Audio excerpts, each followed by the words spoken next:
విరాట్ కోహ్లీ ఎప్పుడైతే domestic మ్యాచెస్లో participate చేస్తున్నారని BCC announce చేసిందో అప్పుడు ఆంధ్ర వర్సెస్ ఢిల్లీ మ్యాచ్ ఉందని నేను నా ఫ్రెండ్స్ అయితే చాలా ఎక్సైట్ అయ్యాం. ఎందుకంటే విరాట్ కోహ్లీతో ఆడే అవకాశం మా అందరికీ వస్తుంది, చాలా నేర్చుకోవచ్చు అని అనుకున్నాం. ఫైనల్లీ ఆ డే అయితే వచ్చింది, Andhra versus Delhi match. Warmup usually చేస్తూ ఉన్నాం. ఆ టైంలో సడన్ గా ఎప్పుడైతే విరాట్ భాయ్ గ్రౌండ్ లోకి ఎంటర్ అయ్యారో, ద మూమెంట్ ఎప్పుడైతే ఆ మనిషి ఎంటర్ అయిన వెంటనే అదొక తెలియని ఆరా, గ్రౌండ్ అంతా ఒక ఎనర్జీ క్రియేట్ అయింది. అందరూ అయితే తన్నే చూస్తూ ఉన్నాం. ఒక ఫ్యాన్ బాయ్ అయ్యుండి విరాట్ భాయ్ తో గ్రౌండ్ లో ప్లే షేర్ చేసుకోవడం అనేది ఇట్స్ ఒక స్పెషల్ మూమెంట్ అని చెప్పొచ్చు. ఫైనల్లీ మ్యాచ్ అయితే స్టార్ట్ అయింది అండ్ మనం బ్యాటింగ్ చేస్తున్నాం. విరాట్ భాయ్ అయితే కవర్స్ లో నిలబడి ఉన్నారు. ఫస్ట్ బాల్ ఆయన దగ్గరికి వెళ్ళిన వెంటనే ఆయన కదిలిన విధానం, బాల్ మీదకి వచ్చిన విధానం అండ్ బాల్ పిక్ చేసి త్రో వేసిన విధానం అయితే లిటరలీ చాలా నేర్చుకోవచ్చు అని చెప్పొచ్చు. ఎందుకంటే ఆయన గ్రౌండ్ లో ఆయన చూపించిన ఎనర్జీ లెవెల్స్ అవ్వచ్చు, లేదా ఆయన చూపించిన ఇంటెన్సిటీ అవ్వచ్చు, ఇన్వాల్వ్మెంట్ అవ్వచ్చు, అది ఒక డొమెస్టిక్ మ్యాచ్ లో అంత లెవెల్ ఆడిన క్రికెటర్ చూపించాల్సిన అవసరం లేదు. But at again he has that hunger అనిపించి, ఒక రకంగా చెప్పాలంటే నాకైతే 2016 వైబ్స్ మళ్ళీ వచ్చాయి. అండ్ బ్యాటింగ్ లోకి వచ్చేసరికి is a walking dictionary of cricket అని చెప్తాను నేనైతే.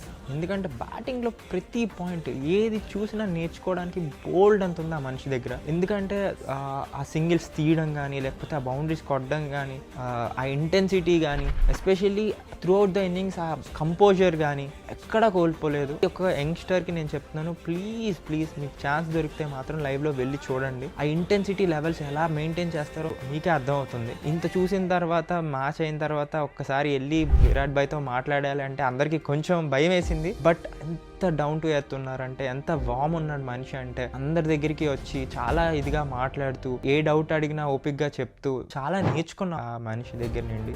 అండ్ బ్యాట్స్మెన్స్కి ఎస్పెషల్లీ ఇది ఒక పాయింట్ చాలా కనెక్ట్ అవుతుంది. కొన్ని గుడ్ లెగ్ బాల్ కూడా ఆయన మెన్యూర్ చేసి ఫ్రంట్ ఫుట్ వెళ్ళి రాక్ బ్యాక్ అయ్యి బ్యాక్ ఫుట్లో మళ్ళీ దాన్ని కవర్స్లో ప్లేస్ చేసి సింగిల్స్ తీయడం, ఇట్లాంటి మైన్యూట్ పాయింట్స్ చాలా ఉన్నాయి. ఈజ్ ఎ ట్రూ లెజెండ్ అని చెప్పొచ్చు, వాకింగ్ డిక్షనరీ ఆఫ్ క్రికెట్. ఇన్నిసార్లు ఎందుకు చెప్తున్నానంటే, ఆ రోజు ఆ మ్యాచ్ గురించి లైవ్లో చూసిన వాళ్ళే దానికి జస్టిఫై చేయగలరు. నేను ఎంత చెప్పినా తక్కువే. బట్ బికాజ్ లైవ్ మ్యాచ్ లేదు కాబట్టి వర్త్ షేరింగ్ అని చెప్పి ప్రతి ఒక్కరికి తెలియాలని చెప్పి నేను ఈ వీడియో చేస్తున్నాను. నేనైతే బ్యాటింగ్ గురించి అండ్ ఆయన యొక్క మైండ్ సెట్, ఆయన యొక్క ఎమోషనల్ కంట్రోల్ బ్యాటింగ్ ఆడుతున్నప్పుడు వాటి గురించి కూడా చాలా క్వశ్చన్స్ అయితే అడిగాను. ఫైనల్గా విరాట్ భాయ్, రోహిత్ భాయ్ లాంటి వాళ్ళు డొమెస్టిక్ క్రికెట్ ఆడడం ఎంతవరకు కరెక్టో రాంగో నాకు తెలియదు, కానీ నేను మా టీమ్మేట్స్ అయితే చాలా నేర్చుకున్నాం అండ్ చాలా హెల్ప్ అయిందని చెప్తాను ఈ మ్యాచ్ మాకు. మేము అపోజిషన్ టీంలో ఉంటేనే మేము ఎంత నేర్చుకున్నాం అంటే, వాళ్ళ రెస్పెక్టివ్ టీమ్స్కి ఆడుతున్నప్పుడు ఢిల్లీ కానీ, ముంబై కానీ, వాళ్ళ తోటి ప్లేయర్స్ ఇంకెంత నేర్చుకుని ఉంటారో నేను చెప్పవసరం లేదు. ఇంకా క్రికెట్ గురించి మీరేమైనా తెలుసుకోవాలనుకుంటే